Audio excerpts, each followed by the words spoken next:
Morning, everybody. Welcome to San Diego. We're so glad that you could come from no matter how far away that you joined us for this meeting. San Diego is often referred to as America's finest city. We like to think that we have America's finest innovators as well, whether it's life sciences, biosciences, it's smart grid or whatever. But today we have the world's finest innovators from around the world for elp-dtech. And we certainly enjoy having you here, and thank you for coming. As you come to focus on smart grid, Teresa mentioned that I started my career in the 1970s, so it's been 4 decades minimum. Some of us who have been around a while know that there's been tremendous advances in smart grid throughout the decades. But clearly things are advancing and accelerating like we have never ever seen before. So what I would like to do today is just to give you a quick overview, a flyby of some of the things that are happening here in San Diego, here in California, some of the challenges that we are seeing in the future, and some of the really cool things that are happening in our city and for our customers. And one of the things that we always go back to is this is great technology. There are a lot of great exhibitors out here that are showing you the latest and greatest technology, but it's always about our customers. It's always about what we can do for them, the choices we can give them, and how we can make their lives more comfortable and as inexpensive as possible. A lot of that starts here recently with smart meters. And we've just recently finished our mass rollout of all of our smart meters, giving us that connectivity that we have to every single one of our customers. But one of the interesting things is that has also given us a tremendous opportunity to have an innovation platform. Last year, this region had one of its largest nuclear plant, 2,200 megawatts at San Onofre, go down for an extended period of time. To make it through the summer, we needed demand-side management. We needed energy efficiency from all of our customers. And we used our smart meters. We launched a number of programs to reduce the use of customers by comparing their usage with the previous year or giving them real-time information on their usage, and launching some interesting things in social gaming. Never in my career did I think we would get into social gaming in any facet of what I do. But we are offering programs and challenges to customers to reduce their use against other customers. Just recently, there was a program we did with middle schools where we pitted one middle school against another, had the kids sign up their parents and their homes, and compared their usage against others. Every purpose was trying to minimize their usage and take pride in the energy efficiency they had. So a lot of things are happening that are just very, very unusual. In that area, we also have launched the green buttons, both the green button that downloads my data and also the automated green button feature for our customers. And what that does is that allows our customers to download 13 months of data, the last 13 months, hour by hour basis, so they can compare and see where they're using their energy and how they can use it more wisely. And the automated feature allows them to send it to somebody else if they want to have it analyzed and viewed. And so we're providing a lot more features for our customers than ever before. One of the things that's going along with the push towards innovation and push towards energy efficiency here in California is just the linkage between green energy, the environment, and the opportunities to bring renewables into the platform here in California. California has some of the most ambitious goals that you'll ever see in the United States. We have a goal to get to 33% renewables by the year 2020, and we also have a goal to reduce our greenhouse emissions back to the 1990 level by 2020, and that's about a 30% reduction in greenhouse emissions. Now, those are big challenges. A decade ago, SDG&E was at 1% renewables. 2 years ago, we had made it up to 10%. Last year, we crossed the 20% threshold. And we have a line of sight right now that will bring us to 33% over the next few years. All the utilities in California, the investor-owned utilities, are on that path to make the 33%. And that in and of itself brings a big challenge to the grid operators and how we're going to ensure that we're maintaining service to our customers from a bulk power standpoint. One of the things that's been unique about this journey is the number of rooftop solar installations that we're seeing throughout the state.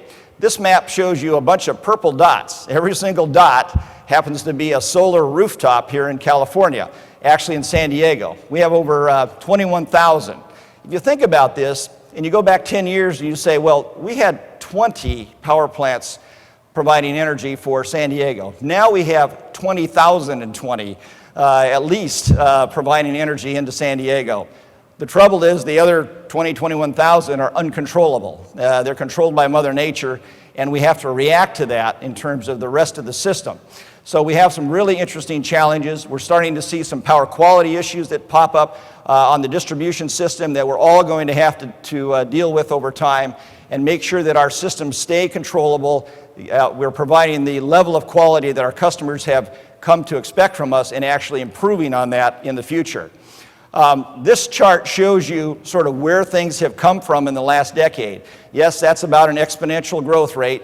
We are seeing a 3% per month increase in solar photovoltaics and rooftops here in San Diego. The blue is your residential element and the red is the commercial element.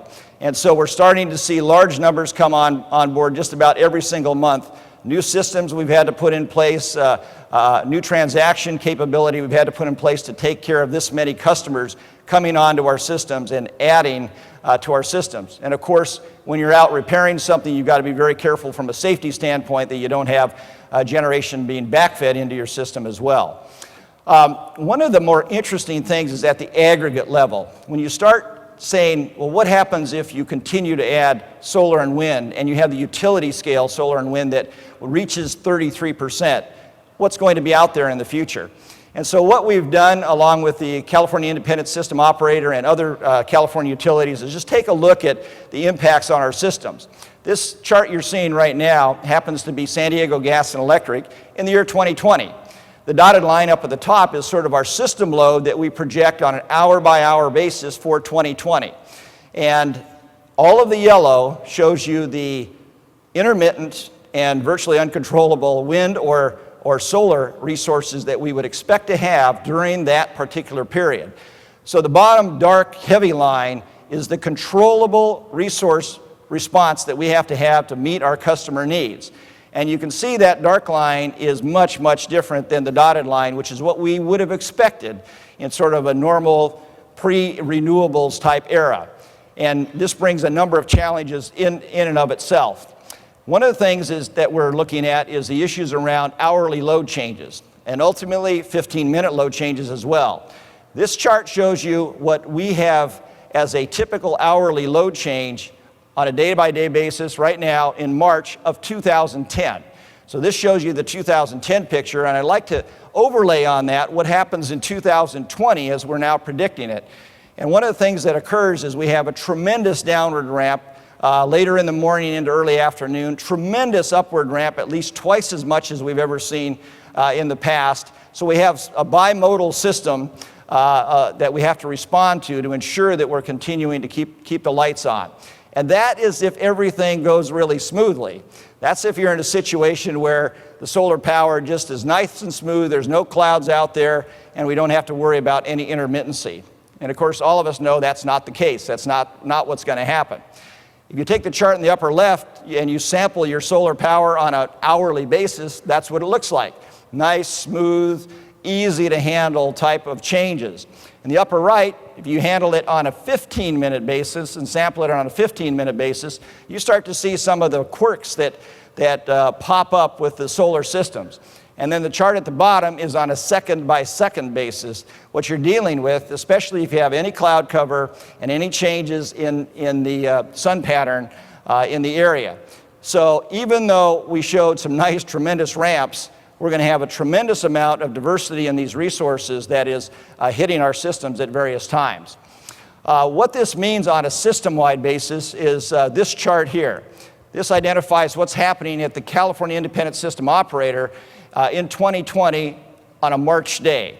The reason we've taken a March day here is that we're finding that through some of our analysis that the peak day is actually not as difficult to handle from a control system standpoint as maybe you'll have in December, February, March, or even May, because you have lower loads and tremendous variability of a very high base of renewables. You can have ramp rates downward of 4,500 megawatts in 2 hours and upward ramp rates of 12,500 megawatts on a system load that on this day is predicted to be 25,000 megawatts. So 50% ramp rate in 2.5 hours, one way or the other, is a tremendous challenge I think we see for the future of our industry. This particular chart shows you how quickly we're going to be in that kind of a future situation. What it shows in the very sort of top line is the load in 2013. Just below it is the 2014 load, again for a March day in 2013 and 2014. And then there's a huge drop as we start to really roll in a lot of solar and wind into California through the contracts that the investor-owned utilities have and the municipal utilities as well. And you see 2015 has a 4,000 megawatt difference in terms of the load in the middle of the day, downward, that has to be controlled by the ISO and the utilities. And as you continue on to 2020, that's an 8,000 megawatt difference in the system. Big changes that we'll see throughout the Southwest and the need for different kinds of resources, those that are much more flexible and respond much more quickly to all the needs of the system. And also, we're going to see that every single rooftop solar that goes out there, we're going to need smart inverters on them. That's one of the things IEEE is looking at right now in terms of standards, and we heavily support the opportunity for that from a voltage control standpoint on our distribution systems. One of the other interesting factors in San Diego is we see a lot of high-tech early adopters, both in the solar area and also in the electric vehicle field as well. Right now, there's over 2,500 electric vehicles here in San Diego. Some of you who got here a day or two early probably saw the little car-to-go smart cars that are running around. We're the first city in the actually in the world, to have an all-electric fleet of car-to-goes. And there's like at least 300 of them down here. You can rent them by the minute, by the hour, by the week, by the month, or whatever, however your driving pattern has. Go on your smartphone and find out where they're at, and they've got all kinds of nifty applications to help you in that area. Some folks have projected we might even have as many as 200,000 vehicles by 2020. That's a lot of vehicles. That'll be a lot of additional load at different times of the day. And one of the things that we're looking at is how do you incent people to get them to charge at the right time, where you have the lowest costs as well. And so we've put in place a number of pilot programs. And on the left-hand side here, you'll see some experimental rates that we're offering customers who have electric vehicles. And essentially what they are is a peak to non-peak or peak to off-peak rate that varies from a 2-to-1 ratio to a 6-to-1 ratio, giving people incentives to stay off-peak with their charging of their vehicles. And on the right-hand side, you'll see a little pie chart.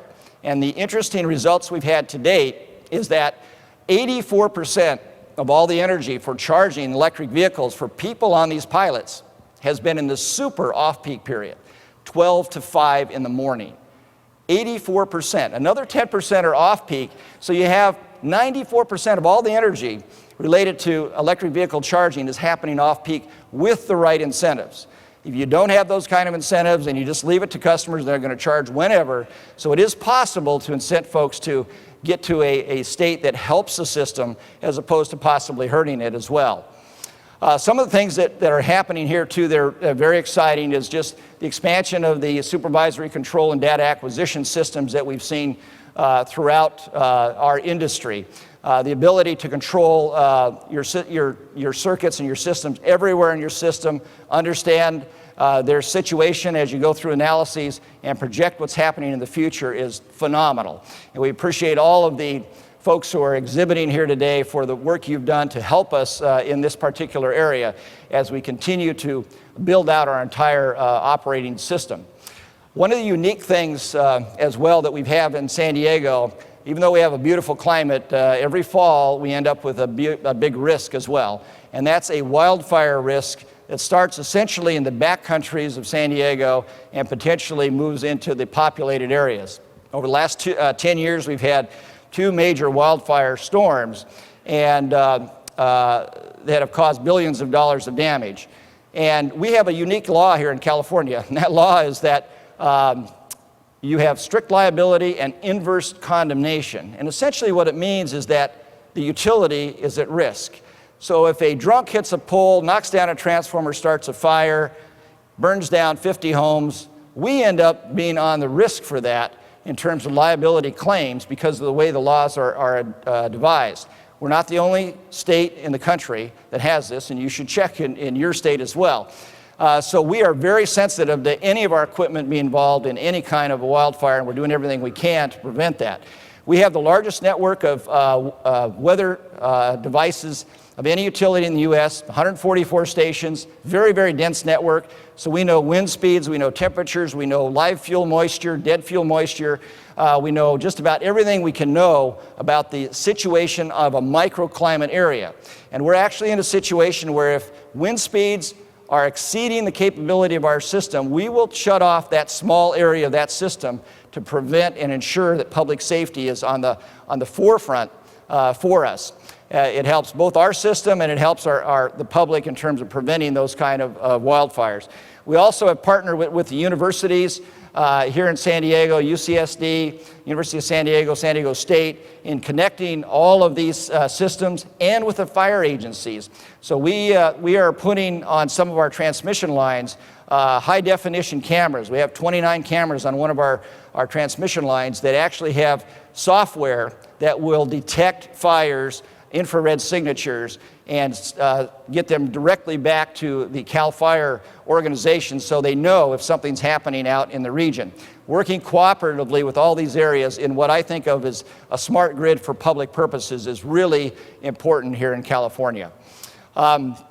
We've unveiled a new outage management system as well for our customers. And this is really cool because it links to all of our smart meter devices and gives us tremendous situational awareness. In fact, over the last few months since we've put this system in place, there have been dozens of situations where our crews have been on site repairing problems before the first customer has called in. Before the first customer is called in. It's always nice when your call center gets a call and says, by the way, my power's out. You can say, yes, we know, and by the way, look out your window. We're right there. We're helping you right now. And so we're looking to reduce the outage time that we will have for customers because of this tremendous linkage with our control system and the situational awareness that we will have. So a lot of great technology going in, a lot of software innovations that we're seeing as well. One of the keys that we're also seeing here in California is the opportunity for all of our constituencies to work together. We have a very strong partnership with the local cities and local governments and the universities, and we have a tech-savvy group of customers. That tech-savvy group of customers is really helping drive us towards some of these innovations and insisting that we put them in place. Just about everything we do, we look for computer apps that we can put onto iPhones, we can put them onto all of the downloading devices.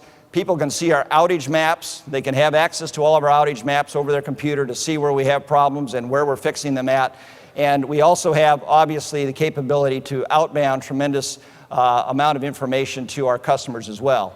Very soon, in fact, we're in the process of launching it, we'll be able to give customers alerts that essentially tell them when they've passed a certain threshold in their pricing regimes that we have here in the city, that tell them you've gone from the first tier to a second tier that's higher price, or a third tier that's even a higher price, so people know what their consumption pattern is during the day. This is a tremendously exciting period of time for us, but it also, I think, brings a tremendous challenge for all of us in this room to continue to focus on what makes a difference for customers. How do we make sure the system stays stable, and we keep the lights on, we keep the gas flowing, and we have customers that really appreciate all of what you're doing right now. I want to thank you for being here in San Diego. I want to thank you for bringing your innovative minds to this particular conference. It's a great opportunity to network and get to know how we can all make things better for our customers. Thank you very much.